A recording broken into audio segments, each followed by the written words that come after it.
What's going on, YouTube? Billy Rains here. Today's video. So, I was watching some YouTube this morning, and one of my favorite trucking YouTubers had put out a video. His name is Trucking with T-Bone. When I started following him, his name was Drummer to Driver or something like that. But he's a good dude. I've talked to him on the phone a couple times. You guys should check his channel out if you haven't already. I'm pretty sure if you know who I am, you know who T-Bone is. So I'll leave a link to his channel down below just in case, on the off chance maybe you see me but not him. I don't know. I'm going to leave a link down in the description. But he made a video today, and it was a very thought-churning video. He was talking about like the freedom of lease opping. And as somebody who, has flirted with the idea here and there over time, usually for the wrong reasons, I thought that his insight was incredible. And so I'm just going to take a little part of his video and expand on it with my own thoughts. So let's get into that. All right, to the topic at hand, the freedoms of a lease purchase or owner-operator. If you're talking about the freedom of not having to deal with a dispatcher, yeah, that's a freedom. That's a freedom. You still got to answer to the broker. So this is a really good point that T-Bone makes here. And I've heard it a ton myself through watching a lot of YouTube. I don't want this dispatcher, this young, inexperienced, has never driven a truck, fresh out of college, younger than me. I don't want XYZ dispatcher telling me where I'm going to go or not go. But then in that same breath, we'll put these tracking devices on their phones, get 5-6 phone calls a day saying, hey, where you at? When are you going to be there? I've heard a lot of my lease op friends complain about having to deal with brokers about the loads, but think that is still better than a dispatcher. And I can't speak for every single person that has a dispatcher, and I'm a company driver, so not a lease op, so not exactly the same thing. But like, for example, I like the dispatch I have now, where they just give us loads, and unless we have a problem, but that's also contracted freight, so I guess it's not really comparable. I'm not going to try to put myself into like lease ops shoes and stuff like that, but it is weird that they will not tolerate dispatchers a lot of times, even though maybe they know what they're doing because they've been dispatching, but they will deal with brokers, right? It's just, to me, it's always been weird. Why do you want to do a lease purchase? Do you want to start a business, or do you want strictly for the freedom? So here he's saying basically, do you want to start a business or have the freedom? Which I don't necessarily know what he's saying. What I get from it is like, do you want to start a business which is not going to make as much, like you're personally not going to be making as much money? Or do you want to make more money? Right? Because if you are focused on equipment, growing a business, all this stuff, you're going to be growing your business account, right? Like, so your company will be growing. But if you're not trying to grow a company, then you can just like be a glorified company driver making more money. Like for me, the reason I was recently thinking about it is because I'm getting like really freaking tired of paying taxes.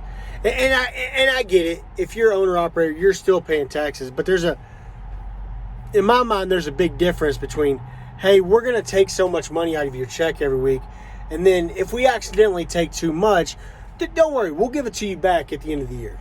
There's a difference between that and like an owner operator who pays exactly what they want to pay in taxes. But I look at the lease purchases, and I don't know if I would necessarily be making more money than I am now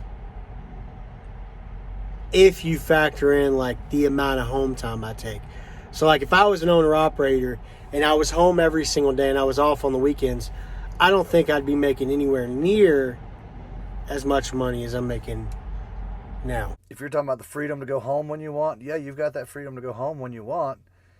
However, that freedom comes at a price. On your time off, if you take a week off, you've still got to pay that truck note. You've got all your fixed costs they're still coming. You still owe them. If you take a month off, you still owe the fixed cost each week. Another great point by T-Bone. Another great thing about being a company driver as opposed to a lease op, in terms of freedom, right? Is like, yes, as a lease op, you have a lot of certain freedoms. But I think also as a company driver, you have a lot of freedoms. Like I have the freedom to take off for a week. And I may not make any money, but I'm not going to owe anybody anything either. Outside of maybe the cost of my insurance, which is like $70 a week, right? So outside of that stuff, it's just different kinds of freedom and which one you want, right? It's like freedom, security. I was lucky enough, I went to a smaller company. I found a smaller company. Also, the owner of that company was willing to help teach me the things that I didn't know or I was unsure of. And I've still got questions, but I'm also one of those people I'll ask a lot of questions, whether it's a dumb question or not. What he's talking about here is a really good tip. So if you can find a company that has a owner that cares enough to kind of apprentice you and show you the ropes and help you out as much as possible, that would be like a best case scenario. And I don't know why more companies wouldn't do this, because you would want your drivers to be as successful as possible. And he doesn't mention his company name in the video, so I won't do it here. But I really applaud that company for doing that, for apprenticing him and other drivers to be as successful as possible. I mean, really, it helps him out or her or the company out to be that way. But a lot of companies don't do it that way. It is a money thing. It is making money.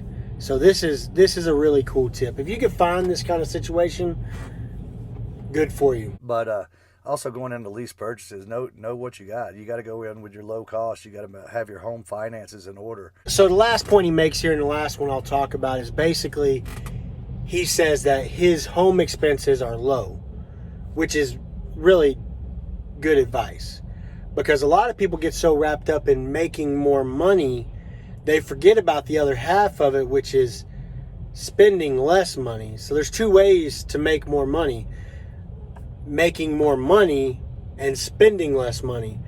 And what he's talking about is having your home expenses, car payments, house payments, utilities, everything you're responsible for, as low as possible, so you eliminate as much of that risk as possible. So you're going in with as little risk as possible. So those weeks you have bad weeks, they don't hurt as bad. You don't need to make as much money before you go home. You can put more money into your business account and pay yourself a lower salary. I think that your home expenses and limiting your output is as important as any kind of deal you are going to get. Because if you have bad spending habits and bad saving habits, no matter how much money you have, you are never going to be successful, because you are always going to be chasing the amount you make with the amount you spend. And I know that nobody that watches this video would ever do that, but it is a big thing. You know, I hear stories about dudes out in the oil field making tons of money that have 16 jet skis. You know, it happens. People are irresponsible with their money sometimes, which isn't good. And that goes for anything really, right? So if you are responsible with your money, honestly, it doesn't matter how much money you make. Because I've had friends that were and are owner operators making 10 times what I make, you know, taking home these $10,000 paychecks, when I'm over here, you know, netting $1,100, $1,000, $9 something, you know, what depends on how many hours I work. But even when I was a company driver, you know, I was making $1,100, $1,200 a week or whatever, and that was always enough for me, because I've never been a humongous spender. So I would have friends of mine who were owner-operators making 10 times more than me asking me to borrow money on their bad weeks because they were so bad with money. And these people do exist. So just, that's an important lesson here. Sorry to ramble for a second. But that's going to about do it for this video. I appreciate T-Bone. I reached out to him so that he would let me use this video. He agreed. So thank you so much, T-Bone, for letting me use your video. Like I said, link to his video down in the description. I also shared his video on my community tab if you'd rather go find it over there.